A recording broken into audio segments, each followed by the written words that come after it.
പള്ളി നിർമ്മാണത്തെ സംബന്ധിച്ചും അതിന്റെ ആമുഖമായി പള്ളി ആദ്യമായി ഭൂമുഖത്ത് ആരാണ് ഉണ്ടാക്കിയത് എന്ന ചരിത്ര പശ്ചാത്തലം നമ്മൾ മനസ്സിലാക്കിയിരിക്കുന്നത് വളരെ നല്ലതാണ്.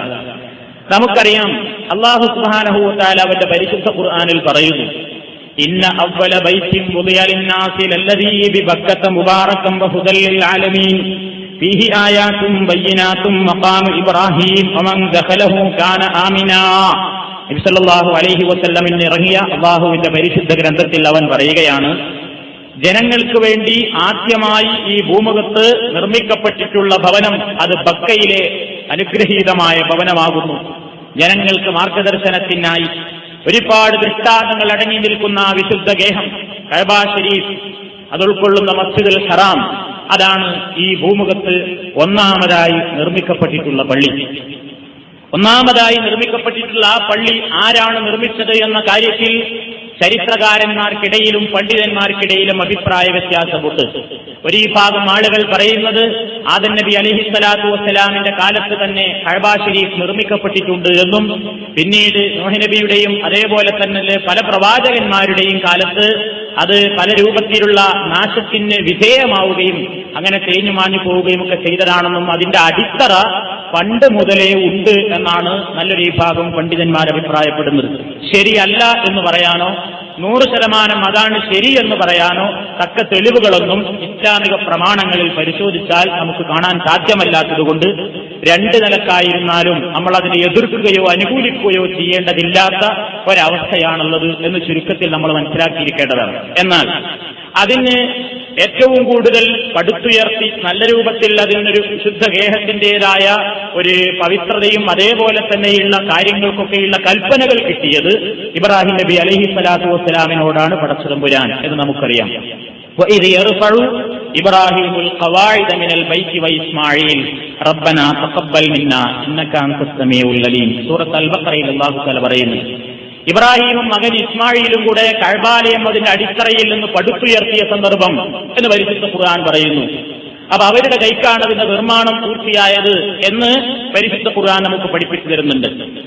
ആദ്യമായി നിർമ്മിക്കപ്പെട്ടിട്ടുള്ള പള്ളി മസ്ജിദുൽ ഹറാം ആണ് എന്ന് നബി സല്ലല്ലാഹു അലൈഹി വസല്ലം തന്നെ പറഞ്ഞിട്ടുമുണ്ട്. അബൂദർ റളിയല്ലാഹു തആല അൻഹു ഒരു സ്വഹാബിയാണ്. അദ്ദേഹം പറയുകയാണ്, ഖുൽതു, ഞാൻ ചോദിച്ചു, യാ റസൂലല്ലാഹ്, അല്ലാഹുവിന്റെ പ്രവാചകരെ, അയ്യു മസ്ജിദിൻ ഉദിയ ഫിൽ അർദി അവ്വലൻ, ഭൂമിയിൽ ഒന്നാമതായി നിർമ്മിക്കപ്പെട്ടിട്ടുള്ള പള്ളി ഏതാണ്?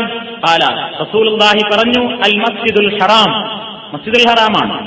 ഖുൽതു, അപ്പോൾ ഞാൻ ചോദിച്ചു, സുമ്മായി, പിന്നീട് നിർമ്മിക്കപ്പെട്ടിട്ടുള്ള പള്ളി ഏതാണ്? മസ്ജിദുൽ ഹറാമിൻ കഴിഞ്ഞാൽ പിന്നെ ഏതാണ് രണ്ടാമതായി നിർമ്മിക്കപ്പെട്ട ഭവനം?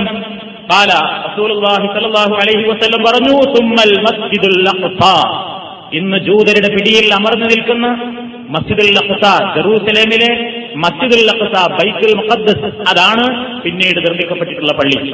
ആ സ്വഹാബി വീണ്ടും ചോദിച്ചു, കം ബൈനഹുമാ, ഇത് രണ്ടിന്റെയും ഇടയിൽ എത്ര കാലത്ത് പഴക്കമുണ്ടായിരുന്നു എന്ന് ചോദിച്ചപ്പോ 40 സന എന്ന് നബി സല്ലല്ലാഹു അലൈഹി വസല്ലം പറഞ്ഞു. അതാണ് 40 കൊല്ലം എന്ന് ഇങ്ങനെ ഒരു ഹദീസിൽ കാണുന്നുണ്ട്. അതാണ് ഒന്നാമതായി നിർമ്മിക്കപ്പെട്ടത് മസ്ജിദുൽ ഹറാം, പിന്നീട് നിർമ്മിക്കപ്പെട്ടത് മസ്ജിദുൽ അഖ്സയാണ് എന്നർത്ഥം. പിന്നെ നബി സല്ലല്ലാഹു അലൈഹി വസല്ലം ഇന്ന് അറിയപ്പെടുന്ന മസ്ജിദുൻ നബവി, അതേപോലെ തന്നെ മസ്ജിദ് ഖുബ, പ്രവാചകൻ സല്ലല്ലാഹു അലൈഹി വസല്ലം അത് നിർമ്മിക്കാനുണ്ടായ പശ്ചാത്തലവും കൂടെ ചരിത്രത്തിൽ നിന്ന് നമ്മൾ മനസ്സിലാക്കിയിരിക്കേണ്ടതാണ്. റസൂൽ സല്ലല്ലാഹു അലൈഹി വസല്ലം മക്കയിൽ നിന്ന് തന്റെ 53-ാമത്തെ വയസ്സിൽ മദീനയിലേക്ക് ഹിജ്റ പോയി എന്ന് നമുക്കെല്ലാവർക്കും അറിയാം. അങ്ങനെ നബി സല്ലല്ലാഹു അലൈഹി വസല്ലമിന്റെ 53-ാമത്തെ വയസ്സിൽ മക്കയിൽ നിന്ന് മദീനയിലേക്ക് ഹിജ്റ പോകുന്ന അവസരത്തിൽ മദീനയോട് ഏതാണ്ട് അടുത്ത് കിടക്കുന്ന, ഏകദേശം മദീനയിൽ നിന്ന് തെക്ക് ഭാഗത്തായി സ്ഥിതി ചെയ്യുന്ന 2 നാഴികയോളം, മദീനയുടെ 2 നാഴികയോളം, ഏകദേശം നമ്മുടെ കിലോമീറ്റർ കണക്ക് 3 കിലോമീറ്റർ, 3-ൽ ചില്ലാനും കിലോമീറ്റർ വരും, മദീനയിൽ എത്തുന്നതിന്റെ മുമ്പുള്ള ഒരു സ്ഥലമാണ് ഖുബാ. അങ്ങനെ റസൂലും സ്വഹാബത്തും സിദ്ദീഖുൽ അക്ബറും കൂടെ മദീനയിലേക്ക് ഹിജ്റ പോകുമ്പോൾ അവിടെ എത്തുന്നതിന്റെ മുമ്പ് ഖുബാ എന്ന പേരുള്ള ഒരു സ്ഥലത്ത് റസൂൽ സല്ലല്ലാഹു അലൈഹി വസല്ലം ഇറങ്ങുകയുണ്ടായി. അല്പ ദിവസം റസൂലുള്ള അവിടെ തങ്ങി, അവിടെ താമസിച്ചു. ആ അവസരത്തിൽ പടച്ചതമ്പുരാന്റെ നിർദ്ദേശമുണ്ടായി അവിടെ ഒരു പള്ളി നിർമ്മിക്കാൻ. നബി സല്ലല്ലാഹു അലൈഹി വസല്ലം മദീനയിൽ എത്തുന്നതിന്റെ മുമ്പ് ഖുബായിൽ ഇറങ്ങിയപ്പോ അവിടെ നിർമ്മിച്ചിട്ടുള്ള പള്ളിയാണ് മദീനയിൽ സ്ഥാപിക്കപ്പെട്ടിട്ടുള്ള ഒന്നാമത്തെ പള്ളി. ആ പള്ളിക്കാണ് മസ്ജിദ് ഖുബാ എന്ന പേരിൽ ഇന്നും അറിയപ്പെടുന്നത്. ഹാജിമാർ മക്കയിൽ പോകുമ്പോൾ, മദീനയിൽ പോകുമ്പോൾ ഇന്നും ഖുബായിലെ പള്ളിയിൽ പോകാറുണ്ട്. അവിടെ പോകൽ പ്രത്യേക സുന്നത്തുള്ളതായി പ്രവാചകൻ സല്ലല്ലാഹു അലൈഹി വസല്ലമിന്റെ ഹദീസുകളിൽ കാണാനും സാധിക്കും. ഈ പള്ളിയെ സംബന്ധിച്ച് പരിശുദ്ധ ഖുർആൻ പുകഴ്ത്തി പറഞ്ഞിട്ടുണ്ട്. സൂറത്ത് തൗബയിൽ 108-ാമത്തെ ആയത്ത്, ലമസ്ജിദുൻ ഉസ്തിസ അല തഖ്വ മിൻ അവ്വലി യൗമിൻ അഹഖു അൻ തഖൂമ ഫീഹി ഫീഹി റിജാലുൻ യുഹിബ്ബൂന അൻ യതതഹറൂ വല്ലാഹു യുഹിബ്ബുൽ മുത്തഖീൻ. ലമസ്ജിദുൻ ഉസ്തിസ അല തഖ്വ, ഭയഭക്തിയിന്മേൽ തഖ്വയിൽ സ്ഥാപിക്കപ്പെട്ട പള്ളി. മിൻ അവ്വലി യൗമിൻ, ഒന്നാമത്തെ ദിവസം എന്ന് പറഞ്ഞാൽ ആദ്യമായി തന്നെ തഖ്വയിൽ സ്ഥാപിക്കപ്പെട്ട ആ പള്ളിയിലാണ് അഹഖു അൻ തഖൂമ ഫീഹി, നീ കയറി നിസ്കരിക്കാൻ അർഹതപ്പെട്ടത്. അതായത് ഇവിടെ സന്ദർഭം, ഈ പള്ളിക്ക് വിരുദ്ധമായി മുനാഫിഖീങ്ങൾ മസ്ജിദുൽ ദിറാർ നിർമ്മിച്ചപ്പോ പ്രവാചകനോട് പറഞ്ഞു, ആ പള്ളിയിൽ കയറരുത്, ആ പള്ളിയിൽ നമസ്കരിക്കരുത്, മുനാഫിക്കിന്റെ പള്ളിയിൽ നമസ്കരിക്കരുത് എന്ന് പറഞ്ഞപ്പോ താങ്കൾക്ക് നിസ്കരിക്കാൻ അർഹതപ്പെട്ടത് താങ്കളുടെ കരങ്ങളാൽ തന്നെ പടുത്തുയർത്തിയിട്ടുള്ള ഭക്തിയുടെ അടിത്തറയിട്ടുകൊണ്ട് നിർമ്മിച്ചിട്ടുള്ള ഈ പള്ളിയിലാകുന്നു എന്ന് അല്ലാഹു സുബ്ഹാനഹു വ തആല ഈ പള്ളിയെ ഉസ്തിസ അല തഖ്വ, തഖ്വയിൽ അധിഷ്ഠിതമായ പള്ളി എന്ന് ഖുർആൻ സൂറത്ത് തൗബയിൽ പുകഴ്ത്തി പറഞ്ഞത് ഈ മസ്ജിദ് ഖുബായിലെ പള്ളിയാണ്. ഈ പള്ളിയിൽ നബി സല്ലല്ലാഹു അലൈഹി വസല്ലം മദീനയിൽ താമസമാക്കിയതിന്റെ ശേഷവും നടന്നുപോയിട്ടും കാൽനടയായും വാഹനത്തിലൊക്കെയായി എല്ലാ ശനിയാഴ്ച ദിവസങ്ങളിലും ഖുബായിലെ പള്ളിയിൽ പോകാറുണ്ടായിരുന്നുവെന്നാണ്. അതുകൊണ്ട് തന്നെ ഹജ്ജിനൊക്കെ പോകുന്ന ആളുകൾക്ക് സാധിക്കുമെങ്കിൽ ശനിയാഴ്ച ദിവസം മദീനയിലെ ഈ മസ്ജിദുൽ ഖുബായിൽ പോയി 2 റക്അത്ത് നമസ്കരിക്കൽ പ്രത്യേക പുണ്യമുള്ളതാണ് എന്ന് ഹദീസുകളുടെ അടിസ്ഥാനത്തിൽ പണ്ഡിതന്മാര് നമ്മെ പഠിപ്പിച്ചിട്ടുണ്ട്. ഈ പള്ളിയാണ് അപ്പോൾ ഒന്നാമത്തെ ഖുബായിലെ പള്ളിയാണ് നബി ഹിജ്റ പോകുന്ന അവസരത്തിൽ നിർമ്മിച്ചിട്ടുള്ള ഒന്നാമത്തെ പള്ളി. അതിന്റെ ശേഷം നബി പിന്നെയും മദീനയിലേക്ക് നീങ്ങണം. ആ സ്ഥലത്ത് നിന്ന് നബിയുടെ ലക്ഷ്യസ്ഥാനമായ മദീന, അന്ന് യസ്രിബ് എന്ന പേരിൽ അറിയപ്പെട്ടിരുന്ന, ഇന്ന് മദീനത്തുർ റസൂൽ എന്ന പേരിൽ അറിയപ്പെടുന്ന ആ പട്ടണത്തിലേക്ക് റസൂലുള്ളാഹി സ്വല്ലല്ലാഹു അലൈഹി വസല്ലം തന്റെ വാഹനപ്പുറത്ത് സിദ്ദീഖുൽ അക്ബറും കൂടെ അങ്ങനെ നടന്നു നീങ്ങുമ്പോൾ വഴിക്ക് വെച്ച് ഓരോ ഗോത്രക്കാരും പറയും, നബി എവിടെ ഇറങ്ങണം, നബി ഇവിടെ ഇറങ്ങണം, ഞങ്ങളെ വീട്ടിൽ വിരുന്നുകാരനാവണം എന്നിങ്ങനെ അൻസാരികൾ ഓരോരുത്തരും പിടിവലി തുടങ്ങി. ചിലരൊക്കെ എന്ത് ചെയ്തു, നബിയുടെ ആ ഒട്ടകത്തിന്റെ കടിഞ്ഞാണ് പിടിച്ചിട്ട് പറഞ്ഞു, നബി എവിടെ നിർത്തണം, എന്റെ വീട്ടിൽ താമസിക്കണം എന്നിങ്ങനെ നബിയെ സ്വീകരിക്കാൻ ധാരാളം ആളുകൾ ഇങ്ങനെ നിൽക്കണം. അപ്പൊ നബി സല്ലല്ലാഹു അലൈഹി വസല്ലം പറഞ്ഞു, നിങ്ങൾ ആ ഒട്ടകത്തെ വിട്ടേക്കുക, വാഹനത്തെ വിട്ടേക്കുക, ഫഇന്നഹാ മഅ്മൂറത്തുൻ, അവ അത് കൽപ്പിക്കപ്പെട്ടതാണ്, അതിനൊരു എവിടെ മുട്ടുകുത്തണം എന്ന് പടച്ചവന്റെ നിർദ്ദേശമുണ്ട്, ആ സ്ഥലത്തത് മുട്ടുകുത്തും, അവിടെ ഞാൻ ഇറങ്ങും, നിങ്ങൾ ഇതിന്റെ പേരിൽ തർക്കം കാണിക്കരുത് എന്ന് നബി സല്ലല്ലാഹു അലൈഹി വസല്ലം പറഞ്ഞു. കുറെ അങ്ങോട്ട് എത്തിയപ്പോ റസൂലുള്ളാഹി സ്വല്ലല്ലാഹു അലൈഹി വസല്ലം സഞ്ചരിച്ചിരുന്ന ഒട്ടകം എവിടെ എത്തി?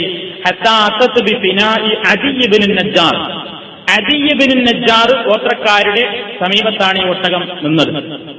ആരാണവര്? പണ്ട് പ്രവാചകന്റെ ഉപ്പാപ്പയായ ഹാഷിം കുടുംബക്കാർ, ഹാഷിം എന്ന പേരുള്ള ആള് കല്യാണം കഴിച്ചിട്ടുള്ള ഒരു ബന്ധവുമുണ്ട് ഈ അദി ഇബ്നു നജ്ജാറിന്റെ കുടുംബത്തോട്. ഇത് ചരിത്രത്തിൽ നൂറുൽ യഖീൻ, പ്രവാചക ചരിത്രം വിശദീകരിക്കുന്ന ചരിത്ര കിതാബിൽ നിന്ന് എടുത്തതാണ്. അങ്ങനെ ബറക്കത്ത് ആ മൃഗം മുട്ടുകുത്തി ബിമഹല്ലത്തിൻ മിൻ മഹല്ലാത്തിഹിം അമാമ ദാർ അബി അയ്യൂബിൽ അൻസാരി റളിയല്ലാഹു തആല അൻഹു. അബൂ അയ്യൂബുൽ അൻസാരി റളിയല്ലാഹു തആല അൻഹുവിന്റെ വീട്ടിന്റെ മുമ്പിലാണ് പ്രവാചകൻ സഞ്ചരിച്ചിരുന്ന ഈ വാഹനം മുട്ടുകുത്തിയത്. അവിടെയാണ് വദാലിക മഹല്ലു മസ്ജിദിഹി ശരീഫ്, ആ മുട്ടുകുത്തിയ സ്ഥലത്താണ് നബി സല്ലല്ലാഹു അലൈഹി വസല്ലം തന്റെ മസ്ജിദുൻ നബവി, ഇന്ന് മദീനത്തെ പള്ളി എന്ന പേരിൽ അറിയപ്പെടുന്ന ആ മസ്ജിദുൻ നബവിക്ക് തറക്കല്ലിട്ടത് ആ ഒട്ടകം മുട്ടുകുത്തിയ സ്ഥലത്താണ്. അവിടെയാണ് പ്രവാചകൻ സല്ലല്ലാഹു അലൈഹി വസല്ലം ഇന്നത്തെ ആ പള്ളി നിർമ്മിച്ചുണ്ടാക്കിയത് എന്ന് ചരിത്രം പറയുന്നു. അവിടെ മുട്ടുകുത്തിയപ്പോൾ റസൂലുള്ളാഹി പറഞ്ഞു, ഹാഹുനൽ മൻസിൽ ഇൻഷാ അല്ലാഹ്, ഇവിടെയാണ് നമുക്ക് ഇറങ്ങേണ്ട സ്ഥലം. അങ്ങനെ നബി അവിടെ താമസിച്ചു. കുറച്ച് ദിവസം കഴിഞ്ഞതിന് ശേഷം തുമ്മ ശറഅ അലൈഹിസ്സലാം ഫീ ബിനാഇ മസ്ജിദിഹി ഫീ മബ്റത്തി നാഖത്തിഹി, ആ ഒട്ടകം മുട്ടുകുത്തി ആ സ്ഥലത്ത് പള്ളി നിർമ്മിക്കാൻ നബി സല്ലല്ലാഹു അലൈഹി വസല്ലം ആരംഭിച്ചു. അങ്ങനെ ആ പ്രദേശത്ത് നോക്കുമ്പോ മുശ്രിക്കീങ്ങളുടെ ഖബറുകളുണ്ട്, അതേപോലെ തന്നെ പൊട്ടക്കിണറുകളുണ്ട്, ഈത്തപ്പനകളുണ്ട്, പള്ളി നിർമ്മിക്കാൻ പല തടസ്സങ്ങളുണ്ട്. നബി സല്ലല്ലാഹു അലൈഹി വസല്ലം എന്ത് ചെയ്തു? മുശ്രിക്കീങ്ങളുടെ ഈ ഖബറുകളൊക്കെ മാന്താൻ വേണ്ടി പറഞ്ഞു. സഹാബത്ത് എല്ലാവരുടെ ഖബറുകളും മാന്തി അവയിലുണ്ടായിരുന്ന അവശിഷ്ടങ്ങളെല്ലാം പുറത്തേക്ക് ദൂരെ പൊട്ടക്കിണറ്റിലേക്ക് എറിഞ്ഞു. എന്നിട്ട് അവിടെയുണ്ടായിരുന്ന മറ്റു സ്ഥലങ്ങളിലേക്ക് അത് നീക്കി അവിടെയുണ്ടായിരുന്ന കിണറുകളും കുഴികളുമൊക്കെ നിരപ്പാക്കി മണ്ണിട്ട് നിരത്തി ഈത്തപ്പനകളൊക്കെ മുറിച്ചു. ഇതിന് വേണ്ട രൂപത്തിലുള്ള മരമൊക്കെ ശരിപ്പെടുത്തി പ്രവാചകൻ സല്ലല്ലാഹു അലൈഹി വസല്ലമിന്റെ നേതൃത്വത്തിൽ മദീന പള്ളി അവിടെ നിർമ്മാണം പൂർത്തിയാക്കി. അങ്ങനെയാണ് ഈ ലോകത്ത് അല്ലാഹു സുബ്ഹാനഹു വ തആല പുകഴ്ത്തി പറഞ്ഞ മൂന്നാമത്തെ പള്ളിയായ മസ്ജിദുൻ നബവിയുടെ നിർമ്മാണ ഉദ്ഘാടനവും നിർമ്മാണ പൂർത്തീകരണവും നബി സല്ലല്ലാഹു അലൈഹി വസല്ലമയുടെ കാലത്ത് നടന്നിട്ടുള്ളത്.